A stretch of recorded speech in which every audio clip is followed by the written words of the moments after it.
Sou a professora Ana e hoje iremos ver como a evolução da engenharia, especificamente a engenharia de materiais, contribui com o desenvolvimento da sociedade, com uma breve retrospectiva do passado e uma visão para o futuro. Já mostrei essa figura que traz resumidamente a evolução do conhecimento do homem em manipular os materiais e as mudanças no seu estilo de vida. Na pré-história, o homem sabia lapidar pedras para usar como ferramentas. Depois conseguiu trabalhar com os metais e por um bom tempo vários de nossos utensílios eram feitos de metais. A partir de 1910 conseguiu fabricar polímeros, conhecidos popularmente como plásticos. E mais ou menos na metade do século passado, o homem passou a manipular e fabricar novos materiais com propriedades especiais, que possibilitaram fabricar novos produtos e equipamentos, como computadores, celulares, próteses, TVs de LED, materiais inteligentes, compósitos. Isso consolidou a ciência e engenharia de materiais. Os primeiros cursos de engenharia de materiais no mundo surgiram na década de 1940. No Brasil, o primeiro curso foi criado em 1970. Há vários exemplos da evolução dos materiais com o passar do tempo. Vou citar dois exemplos, lembrando que um já falei na aula anterior, a lâmpada. Antes, as lâmpadas eram incandescentes, hoje elas são de LED e quase não desperdiçam energia. Outro exemplo é a roda. A roda primeiramente era feita de pedra, depois de madeira, então passou a ser feita de um arco de madeira envolto por uma borracha. Depois o aro era de metal. E hoje existem rodas com aros feitos de metal de liga leve, envolto por um pneu de borracha reforçado. A roda atual ajuda o veículo a andar mais rápido e mais seguro. A evolução no conhecimento é sentida na sociedade e na indústria. Assim, na pré-história, o homem com suas ferramentas de ossos e pedras pescava e caçava. Essa é a sociedade conhecida como 1.0. Depois o homem começou a plantar e colher, deixou de ser nômade. Para isso, usou de outros materiais, como potes de barro, espadas de ferro, borrachas naturais. Essa é a sociedade 2.0. A partir do século XVIII, as descobertas da ciência se intensificaram. Nessa época, foi descoberto como o carvão podia produzir energia para o funcionamento de máquinas. As máquinas a vapor substituíram grande parte da produção artesanal, criando assim a primeira geração da indústria, a indústria 0.0, e transformando a sociedade na geração 3.0. Posteriormente, a ciência desenvolveu a energia elétrica, o motor à explosão e a produção do aço e do alumínio em grande escala. Essas e outras invenções foram usadas no sistema de linha de montagem criado para fabricar os carros Ford, o que possibilitou a aceleração do ritmo industrial, redução de custos e tempo de fabricação. Essa é a indústria 2.0. A terceira revolução industrial é um processo de inovação tecnológica marcado pelos avanços no campo da informática, robótica, telecomunicações, transportes, biotecnologia e química fina. Então já temos os materiais semicondutores para os nossos celulares. Mais recentemente, com o advento da fibra ótica e semicondutores, a interligação entre os mundos digital e real tornou-se fato. Usamos nossos smartphones para fazer compras e rastrear encomendas. Somos a sociedade 4.0. A indústria está sofrendo grande influência dessa conectividade, usando a manufatura aditiva, a inteligência artificial, a internet das coisas e os sistemas cyberfísicos.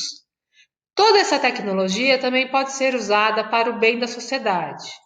Em 2016, o Japão lançou um novo conceito, que é a Sociedade 5.0. Vou explicar para você o que é a Sociedade 5.0 e também vou indicar um vídeo bem legal que o ajudará a entender nosso possível futuro. Na Sociedade 5.0, o foco do desenvolvimento de soluções tecnológicas é o bem-estar humano, a qualidade de vida, a inclusão, a sustentabilidade e, com isso, resolução de problemas sociais.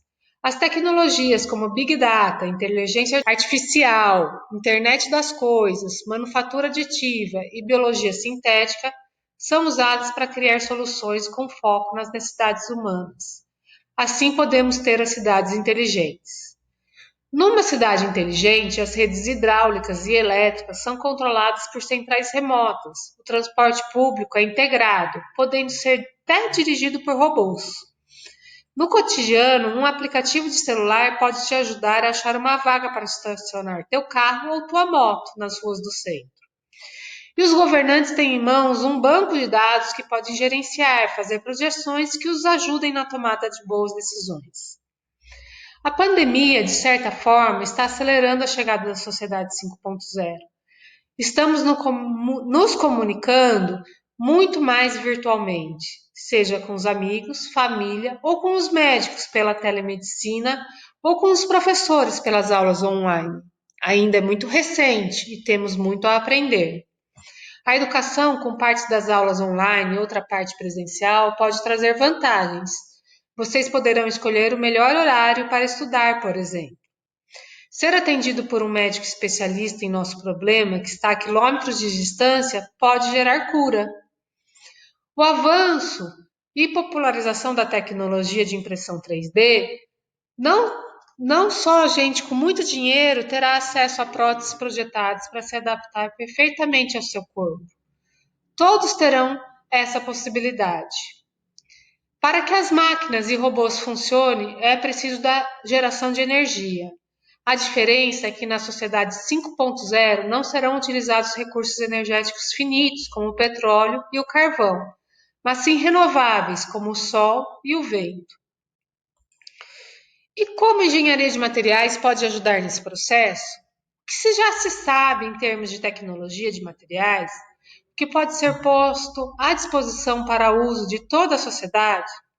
Coisas simples, como fazer uma boa gestão e uso do conhecimento da engenharia de materiais, e assim reduzir desperdício das fábricas e ajudar o meio ambiente. Por exemplo, em uma fábrica de tijolos, normalmente o modo de produção é empírico, baseado na experiência do cotidiano, e não é engenheiro de materiais. Apesar desse conhecimento empírico ser essencial, muitos desses produtos são feitos com defeitos, gerando maior consumo de matérias-primas e energia, além de gerar resíduos. Perde-se dinheiro e se agride o meio ambiente. Um engenheiro de materiais pode aplicar seus conhecimentos numa fábrica, reduzindo essa perda. Há várias iniciativas para a geração de tecnologias menos agressivas ao meio ambiente. A GE, Indústria Internacional na área energética, lançou em 2005 uma plataforma que pesquisa e desenvolve tecnologias para a geração de energias a partir de fontes renováveis e sustentáveis. Fez um investimento de 20 bilhões de dólares e já contabilizou em 2017 um retorno financeiro de 270 bilhões de dólares, gerando também a redução de 42% na emissão de gases que geram efeito estufa. O investimento em energia eólica no Brasil se iniciou em 2009. Hoje, o vento é responsável por cerca de 10% de nossa matriz energética. É a segunda maior fonte de geração de energia no Brasil. Um moinho de vento é gigante, suporta as forças de vento, girando sem quebrar sua haste ou suas pás. Os materiais de que eles são feitos são especiais para esse fim. O desenvolvimento e a fabricação dos materiais do moinho de vento e dos outros componentes da rede elétrica é uma competência do engenheiro de materiais. O PET é um polímero que usamos em garrafas de diversos produtos. Como usamos muito, há muito resíduo de PET. O PET pode ser reciclado, mas perde algumas de suas propriedades e sofre algumas contaminações, o que normalmente não permite que seja usado para fabricar nova garrafa de refrigerante ou embalagem cosmética. Normalmente não significa definitivamente. A Global PET é uma indústria criada por dois engenheiros de materiais, formados na Universidade Federal de São Carlos. Esses dois engenheiros conseguiram desenvolver um processo de reciclagem de PET creditado pela Anvisa, que permite que o PET reciclado seja usado em embalagens de alimentos e também de produtos especiais, onde a cor e o perfume não podem ser alterados, como de higiene pessoal, cosméticos e de limpeza domésticas.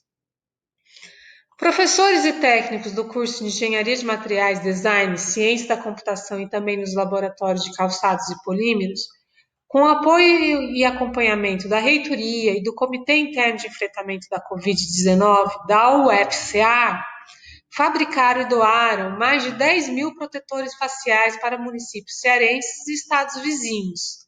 As máscaras são equipamentos usados por pessoas que estão na linha de frente do combate à pandemia. Para permanecer com o trabalho, além de toda a mobilização de servidores e estudantes da UFCA, a produção conta com apoio e doações de matéria-prima e de suporte técnico de pessoas físicas, órgãos governamentais e fábricas.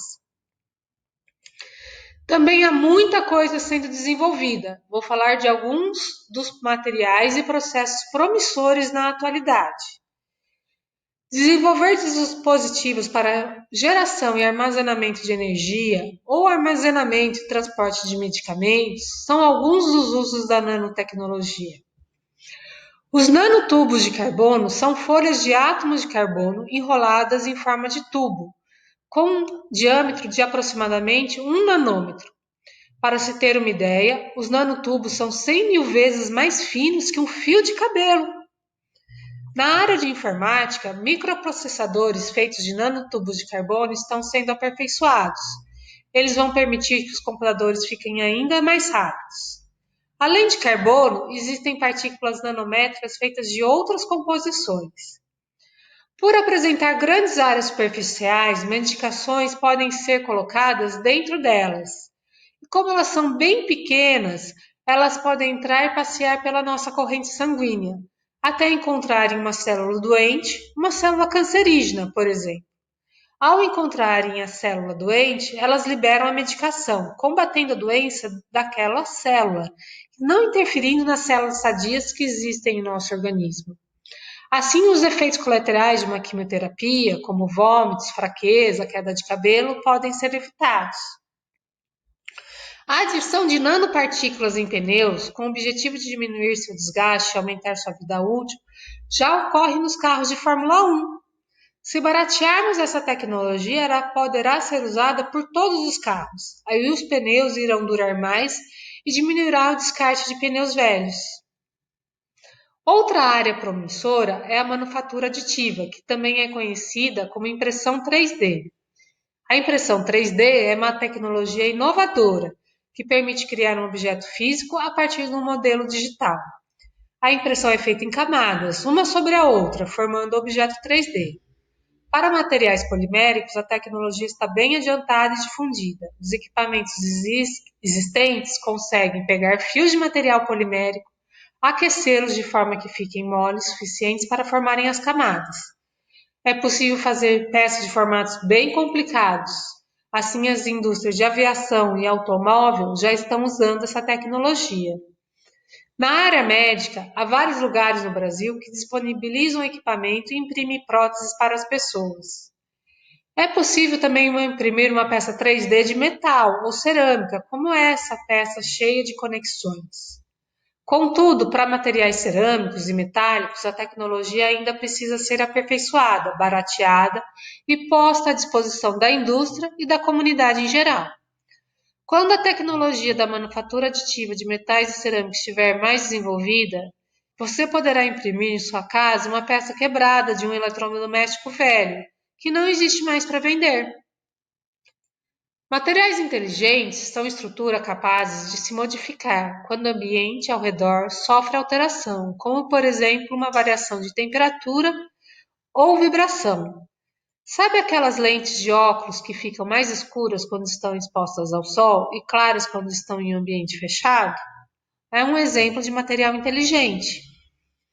As aplicações desses materiais são várias. Pesquisa na área de materiais para a medicina buscam desenvolver equipamentos que possam ser mais sensíveis à detecção e localização de tumores, correções de problemas na coluna e próteses ortopédicas. Na construção civil, esse tipo de material pode ser usado para construir pontes, prédios, que sejam capazes de alterar sua cor no caso de peso excessivo ou algum pequeno terremoto, e assim auxiliar na prevenção de acidentes. Produtos confeccionados a partir de materiais poliméricos não biodegradáveis provenientes de fontes fósseis são um problema, pois são consumidos em grandes quantidades. E muitos não são reciclados. Assim, muito lixo é gerado, o descarte é inapropriado e estes polímeros demoram muitos anos para se degradarem no meio ambiente. Quando falamos de biopolímeros, podem haver dois significados. O primeiro significa que, ao invés da matéria-prima do polímero ser petróleo, usa-se batata, casca de banana, milho como fonte de matéria orgânica para fabricar plástico. O segundo significado são polímeros biodegradáveis, que após o seu descarte são consumidos por fungos e bactérias e em poucos dias já se decompõem. Estes podem ser provenientes de fontes naturais renováveis, como o milho, ou ser sintetizados por bactérias a partir de pequenas moléculas, ou ainda podem ser obtidos de fontes fósseis, como o petróleo, ou de uma mistura entre biomassa e petróleo. Atualmente, os biopolímeros só representam 1% dos polímeros fabricados no mundo. A crescente preocupação com a preservação e recuperação da natureza torna os biopolímeros um material promissor. Entre 2018 e 2019, o crescimento no setor foi de 5%. Só pensando nos produtos descartáveis, como sacolas, talheres, fraldas, o mercado é enorme. O desafio de agora é baratear o custo de sua produção. Enfim, eu espero que esse vídeo tenha te dado ideias para você estudar, fazer algo para se melhorar, melhorar sua comunidade e uma fábrica ou uma sociedade. Na África do Sul, há um ensinamento chamado Ubuntu, que quer dizer eu sou porque nós somos. Atualmente, vimos a interligação entre os seres humanos e impactos ruins na saúde e na economia com o surgimento da Covid-19. O vírus que surgiu na China se espalhou naquela região. Depois, algumas pessoas viajaram para a Europa e a doença se propagou neste continente. Alguém trouxe para o Brasil e por aqui também se espalhou. Infelizmente, muitas pessoas estão morrendo. A pandemia também gerou impactos na economia. Pessoas perderam seu emprego e empresas fecharam. O que estamos vivendo mostra como estamos conectados, como nossas ações afetam as outras pessoas e vice-versa. A interconexão entre as pessoas e coisas também pode ser positiva. Podemos inventar, replicar coisas que tragam um bem-estar para todos. Seja a mudança que você deseja ver no mundo, dizia Mahatma Gandhi. Essas são as referências bibliográficas usadas neste vídeo.